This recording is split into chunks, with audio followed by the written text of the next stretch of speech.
할렐루야. 사랑하는 대강의 가족 여러분, 오늘 하루도 하나님의 말씀과 동행하는 삶이 되길 소망합니다. 오늘 함께 나눌 하나님의 말씀은 마태복음 7장 15절에서 20절 말씀입니다. 거짓 선자들을 삼가라. 양의 옷을 입고 너희에게 나아오나 속에는 노략질하는 일이라. 그들의 열매로 그들을 알지니 가시나무에서 포도를 또는 엉겅퀴에서 무화과를 따겠느냐. 이와 같이 좋은 나무마다 아름다운 열매를 맺고 못된 나무가 나쁜 열매를 맺나니 좋은 나무가 나쁜 열매를 맺을 수 없고 못된 나무가 아름다운 열매를 맺을 수 없느니라. 아름다운 열매를 맺지 아니하는 나무마다 찍혀 불에 던져지느니라. 이러므로 그들의 열매로 그들을 알리라. 아멘. 여러분들은 가끔 크고 작은 집단들을 인도해야 할 때가 있습니다. 예를 들어 자기의 가정이나 또 구역을 인도해야 할 경우가 있을 것이고, 또한 교회학교 교사로서 학생들을 지도해야 하는 경우에 이르기까지 다양한 종류의 집단을 인도하고 이끌어 나가야 하는 경우들이 있습니다. 즉 어떤 모양으로든 지도자의 위치에 서게 될 때가 있습니다. 이렇게 지도자의 위치에 선 사람에게 가장 요구되는 것은 누가 뭐래도 리더십, 즉 지도력입니다. 이 지도력에 관해서는 사람마다 의견이 조금씩 다릅니다. 어떤 사람은 강력한 카리스마적 권위를 으뜸으로 치기도 하고, 어떤 이는 모든 사람의 마음을 헤아리는 지혜를 제일로 치기도 합니다. 제가 생각하기에도 지도자로서의 많은 사람을 이끌어야 하는 사람에게 이 두 가지 요소는 필수적이라고 생각이 듭니다. 그러나 이것보다 근본적으로 더욱 중요한 자격 조건이 하나 있습니다. 그것이 무엇이냐 하면 바로 그 집단이 나아가야 할 방향에 대한 올바른 가르침입니다. 아무리 카리스마적인 권위가 있는 인물이라도 그 집단의 구성원들의 마음을 사로잡은 다음 엉뚱한 방향으로 끌고 간다면 그 집단이 어떻게 되겠습니까?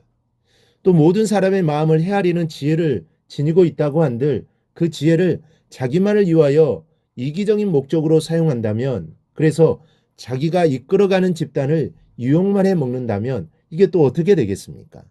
그러므로 지도자에게 가장 필요한 것은 카리스마적 권위도 지혜도 아닌 올바른 가르침에 대한 능력입니다. 지도자에게 이 능력이 없으면 그 집단은 반드시 망하게 되어 있습니다.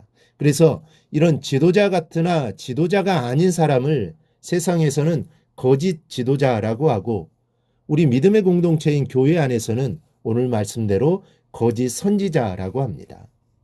오늘 예수님께서는 특별히 이 거짓 선지자들을 삼가라고 하셨습니다. 그리고 이들은 선한 자인 것 같으나 실상은 이리와 같은 해를 끼치는 존재에 불과하기 때문이라고 그 이유를 분명히 말씀합니다. 15절입니다. 거짓 선지자들을 삼가라.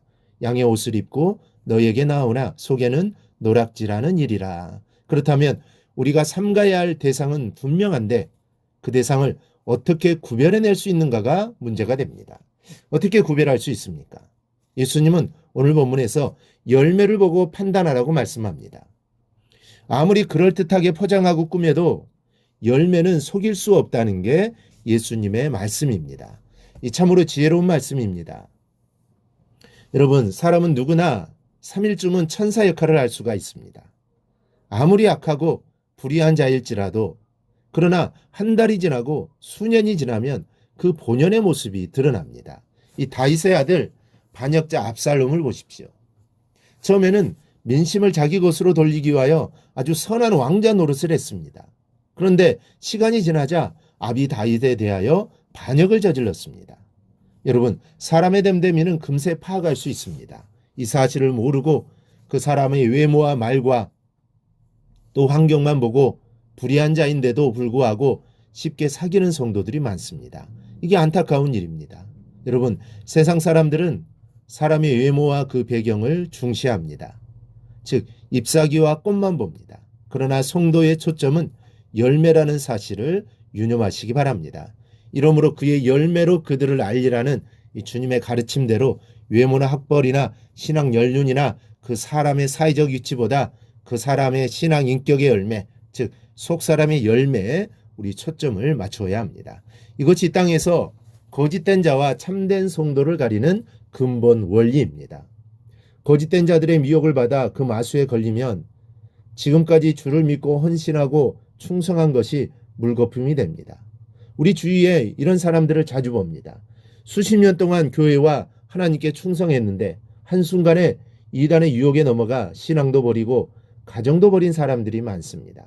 그러므로 성도들이 외부의 세계에서 가장 경계해야 될 대상이 거짓 종교인들이라는 사실을 명심하시기 바랍니다. 그리고 여러분 자신이 거짓 선지자의 자리에 서지 않기를 조심해야 합니다. 이단의 교주도 처음부터 그런 사람이 되어야겠다고 작정하고 된 사람이 아닙니다. 처음에는 좋은 마음을 가지고 출발했을 겁니다. 그런데 잘 나가다가 욕심이 들어가고 나니 그런 길로 빠져들게 된 것이죠.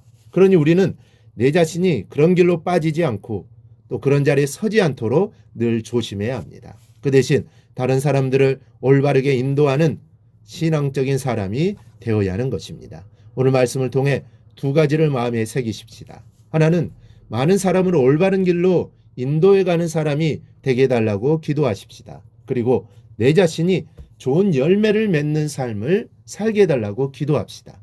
내가 좋은 사람인지 성도인지는 열매로 알 수 있습니다. 그러니 내가 좋은 열매를 맺어야 합니다. 그리고 사람을 잘 분별할 수 있는 힘을 달라고 기도하십시다. 세상은 우리를 이단으로 끌어가기 위해 발악을 합니다. 잘못했다가는 나도 모르는 사이에 끌려가 버리게 됩니다. 그러니 분별할 수 있는 능력이 있어야 합니다. 옳고 그름을 분별할 수 있어야 합니다. 그럴 때 내 믿음과 신앙을 지킬 수 있는 것입니다. 바로 이러한 능력이 우리 안에 가득하게 해달라고 기도하는 오늘의 하루가 되기를 주님의 이름으로 축원합니다. 오늘 묵상한 말씀을 굳게 잡고 삶으로 실천하며 살아내는 대강의 모든 성도들이 되기를 축복합니다.